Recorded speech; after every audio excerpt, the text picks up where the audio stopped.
The ship was small. Hante knew this.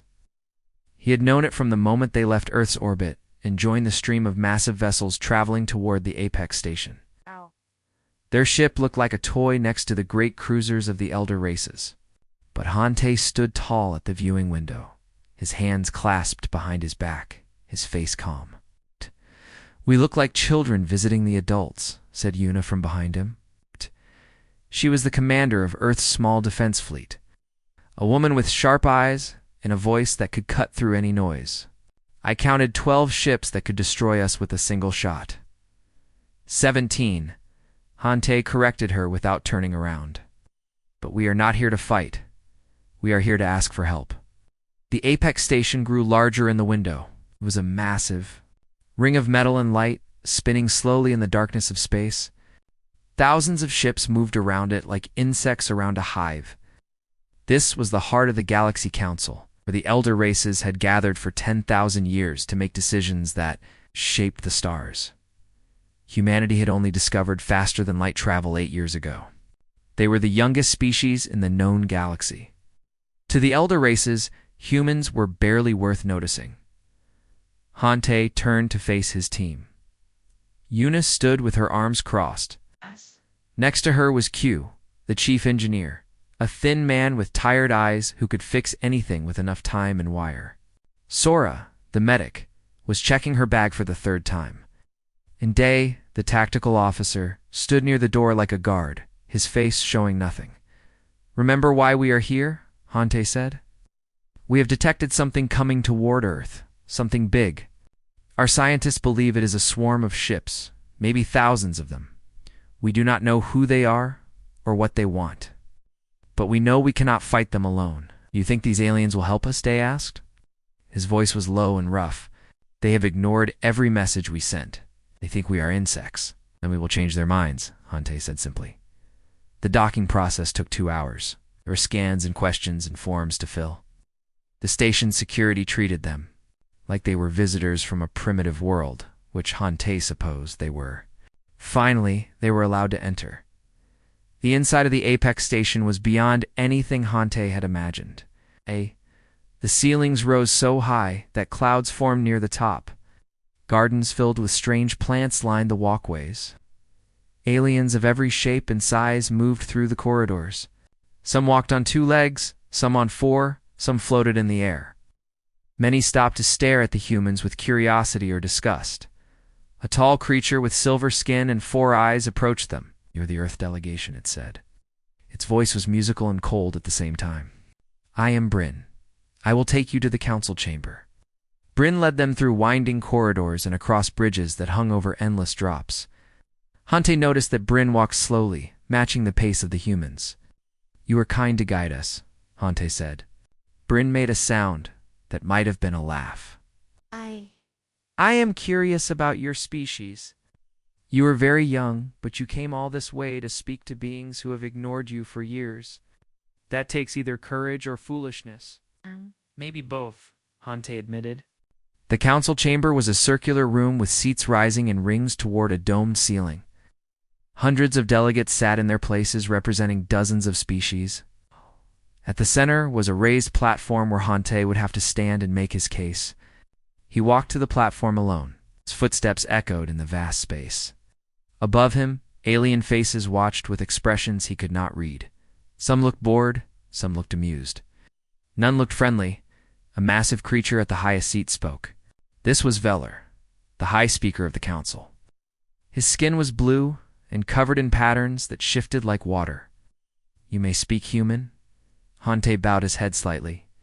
"High Speaker, honored delegates, I come before you to present Earth's petition for membership in the Galactic Accord and for protection under its laws." Murmurs spread through the chamber. Hante continued. 8 years ago, humanity discovered that we were not alone in the universe. Since then, we have worked to learn about the galactic community and to find our place in it. We have studied your languages, your customs, your history.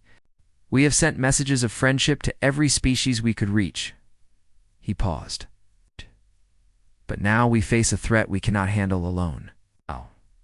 Our sensors have detected a massive swarm of unknown ships approaching our solar system. We believe this swarm has destroyed other civilizations before. We ask the Council for help in defending our world." Silence filled the chamber. Then Veller spoke again. "What do humans offer the galaxy in return for this protection?" Hante had prepared for this question. "We offer our creativity, our ability to adapt and solve problems, our willingness to work and to learn. We offer friendship and loyalty to those who stand with us." A harsh laugh came from somewhere in the upper seats. Hante looked up to see an ancient creature with wrinkled gray skin rising to its feet. This was Elder Mora, one of the oldest and most respected members of the Council. "Creativity," Mora said, his voice dripping with scorn. "Friendship? These are the offerings of a species that has existed for a mere eye blink. You have no advanced technology, no military strength, no resources worth mentioning. You cannot even live for more than 100 years. What use are you to us?" More laughter spread through the chamber. Hante felt his team tensing behind him, but he kept his face calm. "We may be young," he said, "but we are not nothing. We have survived ice ages and plagues and wars. We have always found a way forward." Mara waved a hand dismissively. "Every species says such things about themselves. The truth is simple. You are weak, you are poor, and you are asking for charity you have not earned." Veller raised a hand for silence. "The Council will not hold a formal vote on Earth's petition at this time. The matter is closed." Hante stood frozen for a moment. Then he bowed again. "I understand." As he walked back to his team, he heard the whispers and the soft laughter following him. Only Bryn met his eyes with something that looked like sympathy. Outside the chamber, Yuna's voice was tight with anger. "That is it? They just say no, and we go home?" Hante looked back at the great doors of the council chamber. "They have made their choice," he said quietly. "Now, we will make ours." 3 months passed after the council rejected Earth's petition. Hante returned home with his team, and life continued as before. But every night, he looked up at the stars and wondered when the swarm would come. It came sooner than anyone expected. But it did not come for Earth. The first reports arrived on a cold morning. Hante was in his office when his screen lit up with emergency messages. A colony world on the edge of council space had gone silent. All communication had stopped. Ships sent to investigate never returned. Within a week, a second world fell. Then a third. The swarm had arrived, and it was not heading for Earth at all. It was attacking the very council that had laughed at humanity's warning. Tay watched the news feeds with a mixture of horror and grim satisfaction. The swarm was called the Hollow Tide by the survivors who had seen it. It was not made of living creatures or normal ships. It was something in between. Massive clouds of metal and flesh moved through space, consuming everything in their path. They ate ships. They ate stations. They ate entire moons. The council fleets engaged the Hollow Tide and were destroyed. The elder races, with all their advanced technology and ancient wisdom, could not stop the swarm. Every weapon they used was studied and countered. Every tactic was learned and defeated. The Hollow Tide adapted faster than anyone could believe. Panic spread through the galaxy. Emergency sessions were called at the Apex station. Hante watched the broadcasts as delegates screamed at each other, blaming each other for the disaster. The Talians accused the outer colonies of bringing the swarm to their borders.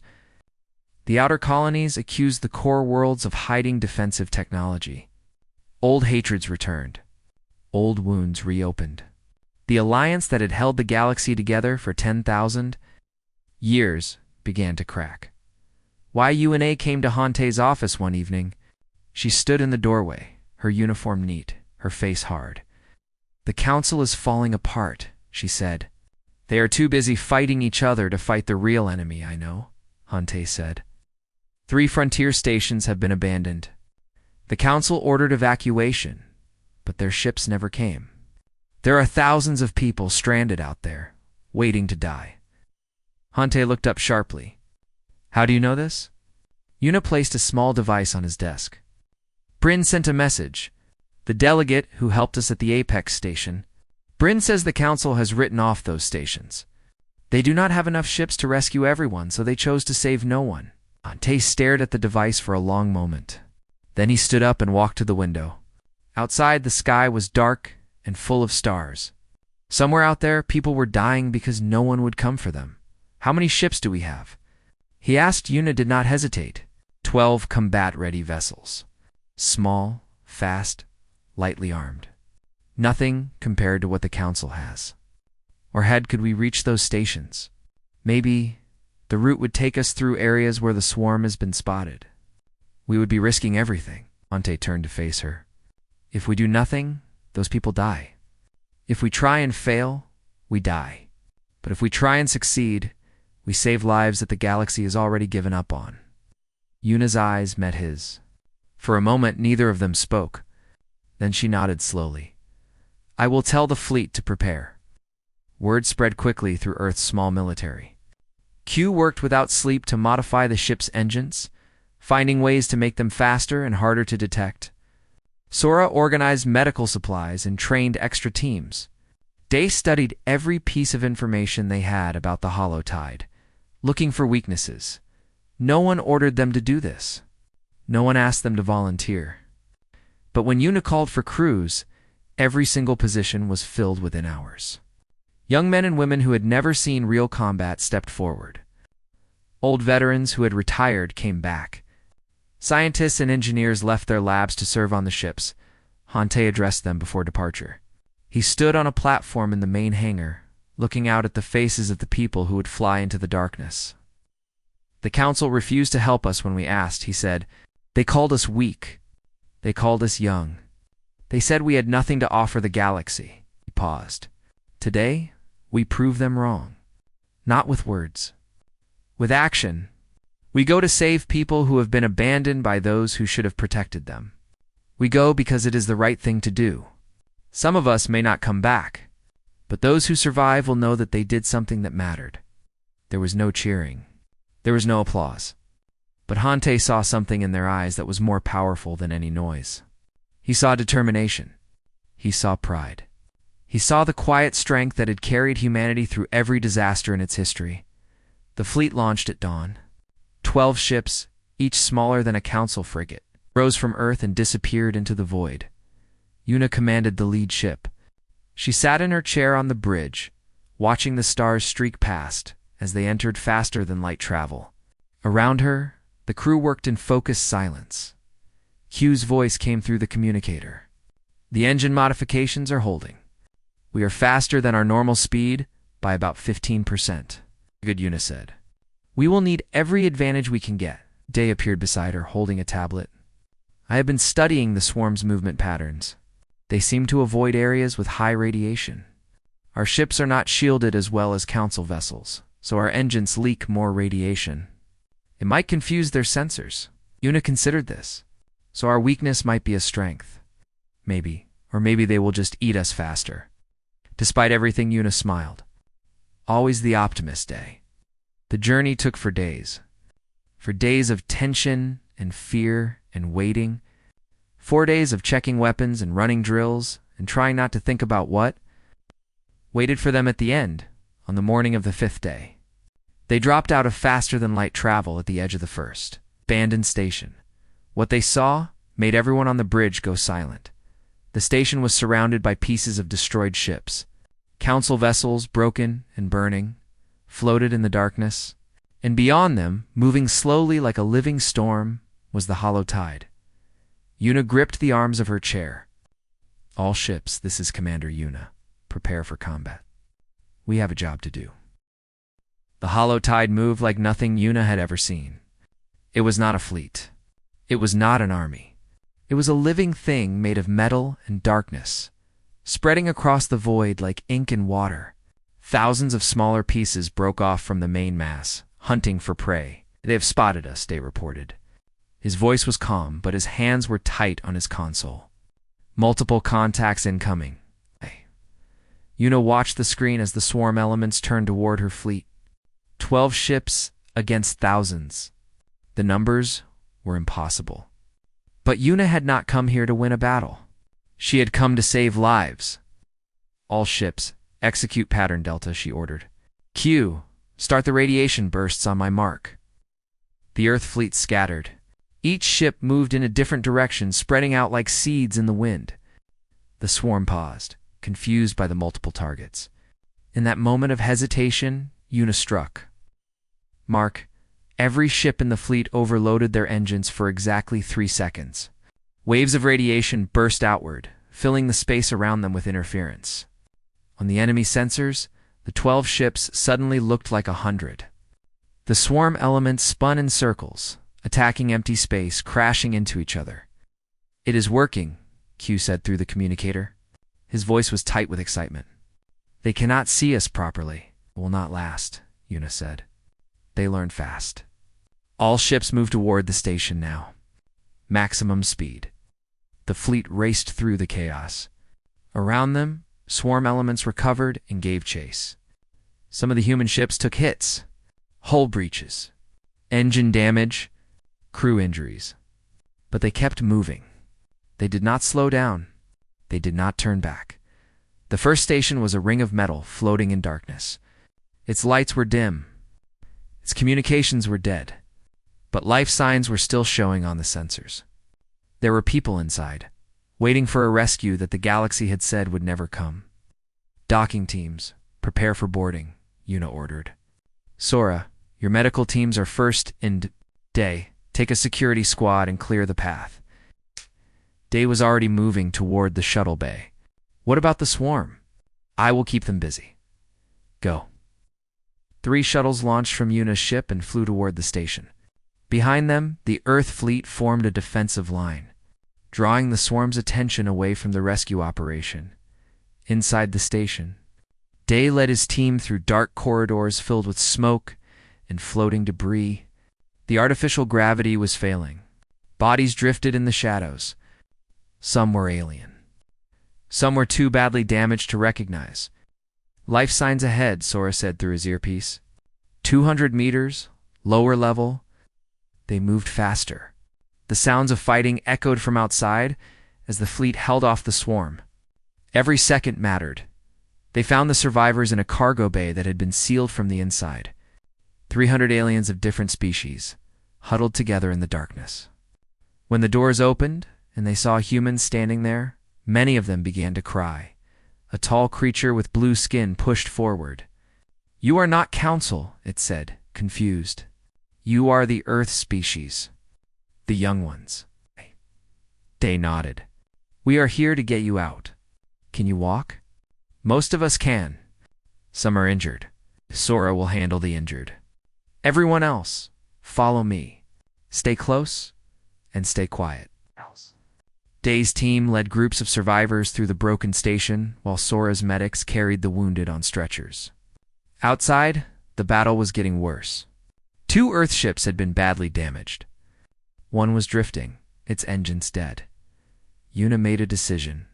She moved her ship between the damaged vessel and the swarm, taking hits that were meant for her wounded ally. Her shields failed. Her hull cracked. But she held the line. "Get those people on board," she said through gritted teeth. "We are not leaving anyone behind." It took 2 hours to empty the first station.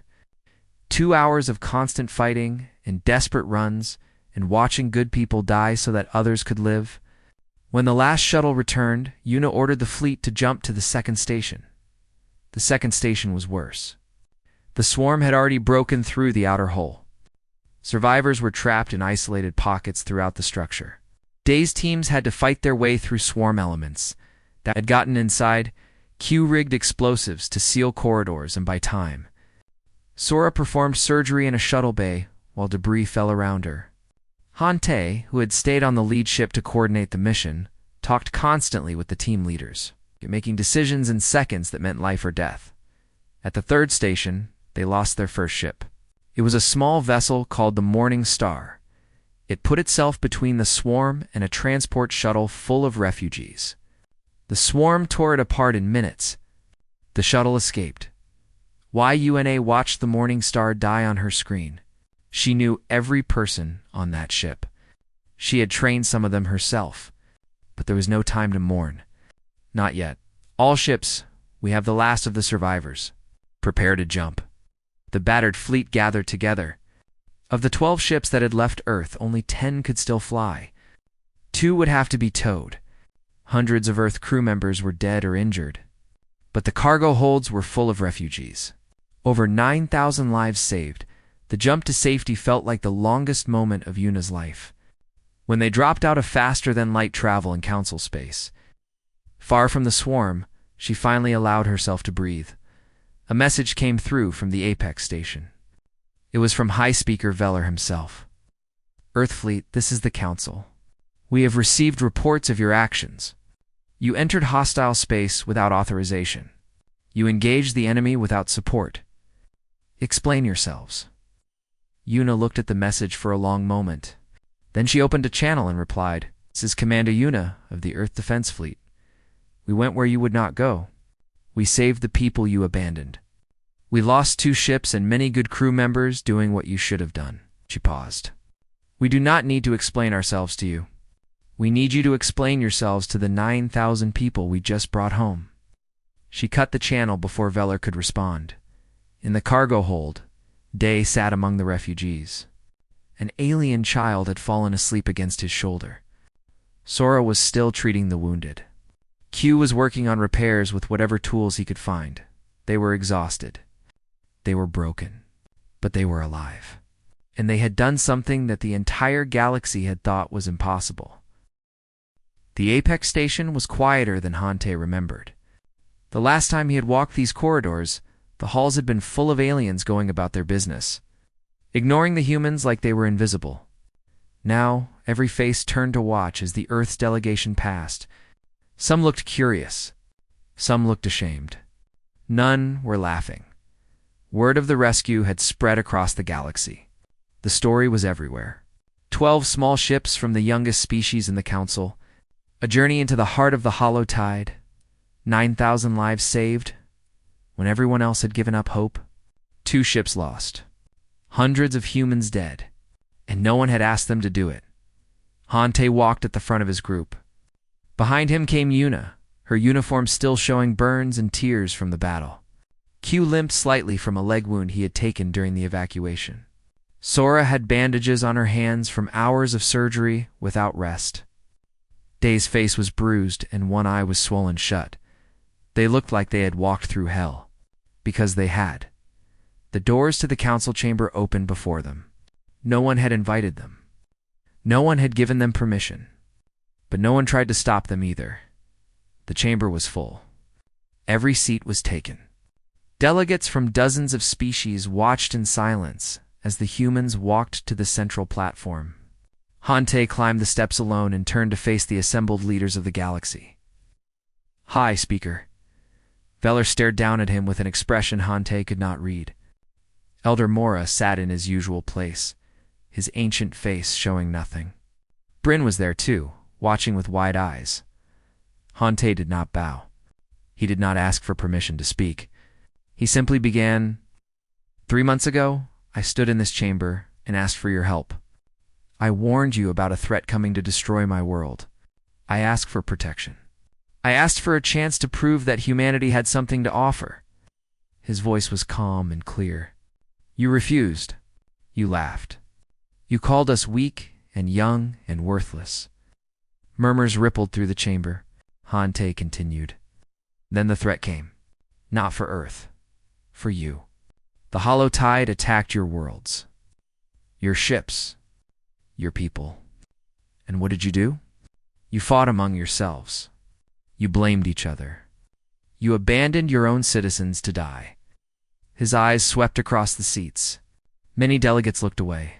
We had every reason to stay home. To let you suffer the way you would have let us suffer. To watch from a safe distance as the galaxy that rejected us burned. But that is not who we are, gestured to his team. Commander Yuna led our fleet into the heart of the swarm. She put her ship between the enemy and the wounded. She lost friends. She nearly died. She never hesitated. Yuna stood straight, her burned hands at her sides. Engineer Q kept our ships running with broken parts and desperate ideas. He found a way to blind the enemy when we had no weapons that could hurt them. Q said nothing. He did not need to. Dr. Sora saved hundreds of lives with her hands and her courage. She performed surgery while the station collapsed around her. Sora's bandaged hands trembled slightly. Officer Day led teams into darkness filled with death. He carried children in his arms through corridors full of monsters. Day stood like a statue, his swollen eye fixed on the council. "These are the people you called worthless," Hante said. "These are the people who did what your fleets could not do. Not because they had better weapons. Not because they had more ships. But because they refused to abandon people who needed help." He reached into his pocket and pulled out a small device. He pressed a button, and a list appeared in the air above. Names. Hundreds of names. These are the humans who died in the rescue. Mission, pilots, engineers, medics, soldiers, young. People who had their whole lives ahead of them. They died saving strangers who never asked for their help. They died for a galaxy that had done nothing for them. The chamber was completely silent. Even the whispers had stopped. Hante looked up at Veller. 3 months ago, you asked me what humanity offers the galaxy. I told you we offer creativity and resilience and friendship. You were not impressed." He paused. "So let me give you a different answer." He raised his voice so it echoed off the domed ceiling. "We offer this. We do not abandon each other. We do not leave the weak to die, because saving them is difficult. We do not run from danger when innocent lives are at stake. When the darkness comes, we stand together. When the void reaches for us, we fight back. And when we make a promise, we keep it, even if it costs us everything." He lowered his hand. "You asked what we offer the galaxy. We offer what you have forgotten. We offer courage. We offer sacrifice. We offer hope." The silence stretched on. Then, slowly, Bryn rose from the seat. Bryn stood tall, 4 eyes fixed on Hante, with something that looked like wonder. Another delegate stood. Then another. Then 10 more. Then 50. One by one, the representatives of the galaxy rose to their feet. Not all of them, but enough. Enough to fill the chamber with the sound of rustling clothes and shifting bodies. Elder Mora did not stand. But Hante saw something change in the old creature's face. The scorn was gone. In its place was something he had never expected to see. Doubt. Veller raised a hand. The chamber fell silent again. "The council will hold an emergency vote," Veller said. His voice was different now, softer, heavier. "The question before us: should Earth be granted provisional membership in the Galactic Accord with full rights and protections?" The voting took only minutes. It was not unanimous. A few delegates voted against. But when the count was finished, the result was clear. Earth was, and Hante looked at his team. Yuna nodded slowly. Q wiped something from his eye. Sora was crying openly. Day just stood there, solid as a rock. There was something in his good eye that might have been pride. Hante turned back to the council. "Thank you," he said simply. "We will not make you regret this decision." He walked down from the platform and rejoined his team. Together, they left the chamber. Behind them, the galaxy began to change. The war changed after Earth joined the Alliance. Not because of weapons or ships or numbers. It changed because of the way humans thought. For thousands of years, the elder races had fought their enemies with superior technology. They built bigger ships. They made stronger shields. They invented more powerful weapons. When something did not work, they tried to make it work better. They had forgotten how to fight any other way. Humans had never had superior technology. On Earth, they had always been small and weak compared to the things that hunted them. They survived by being clever, by adapting, by finding ways to use their weaknesses as strengths. Commander Yuna was appointed to the Joint Defense Council, the first human to ever hold such a position. Many of the elder delegates were not happy about this, but when she started talking, they listened. "The hollow tide adapts to everything we throw at it," she said at her first meeting. "Every weapon we use, it learns to counter. Every tactic we try, it defeats. So we stop trying to beat it directly. We stop playing a game it has already won." She laid out a new strategy. Instead of large fleet battles, they would use small strike teams. Instead of attacking the swarm head-on, they would hit supply lines and communication nodes. Instead of trying to destroy the enemy all at once, they would wear it down piece by piece. The Elder commanders were skeptical. This was not how wars were fought. But they had no better ideas, and their old methods were failing. Q led the engineering effort. He took teams of alien engineers and taught them how to modify their ships the human way. Not with expensive upgrades and perfect parts, but with whatever was available. Duct tape solutions, he called them. The aliens did not understand the reference, but they learned quickly. One of his best innovations was the decoy system. He built cheap drones that broadcast the same energy signatures as full warships. The swarm wasted time and resources attacking targets that were not real. Every decoy was one less real ship being destroyed. Sora established joint medical protocols. Different species had different biology, different needs, different medicines. Before her work, an injured alien on a human ship would often die because no one knew how to help them. Sora created simple guides that any medic could follow. She trained teams of doctors from every species to work together. The survival rates doubled within months. Day took on the hardest job. He trained ground forces for direct combat against swarm elements. The hollow tide had started landing on planets, consuming everything they touched. Day showed alien soldiers how to fight in close quarters, how to use the environment, how to survive when everything seemed hopeless. "You are bigger than me," he told a group of massive warriors from a heavy-gravity world. "You are stronger than me." But size does not win fights. Speed wins fights. Surprise wins fights. Wanting to live more than the other guy wants to kill you, that wins fights. They laughed at first. Then they saw him in action, and they stopped laughing. The counteroffensive began 6 months after Earth joined the Alliance. Yuna coordinated the attacks from the command center of the Apex Station. Hante stayed by her side, handling the political side of the war while she handled the military. The first target was a swarm, nesting cluster in an abandoned solar system. Instead of sending a massive fleet, Yuna sent 300 small ships in waves. They attacked from different directions, at different times, using different weapons. The swarm could not adapt fast enough. By the time it figured out how to counter one attack, another was already hitting from a different angle. The cluster fell in 3 days. It was the first major victory against the hollow tide since the war began. More victories followed. Not every battle was won. Many ships were lost. Many lives ended. But slowly, steadily, the tide began to turn. The swarm was pushed back from Council space, then from the border systems, and from the territories it had conquered. Hante watched it all from the Apex Station. He saw species that had hated each other for centuries fighting side by side. He saw aliens wearing human symbols on their armor as marks of respect.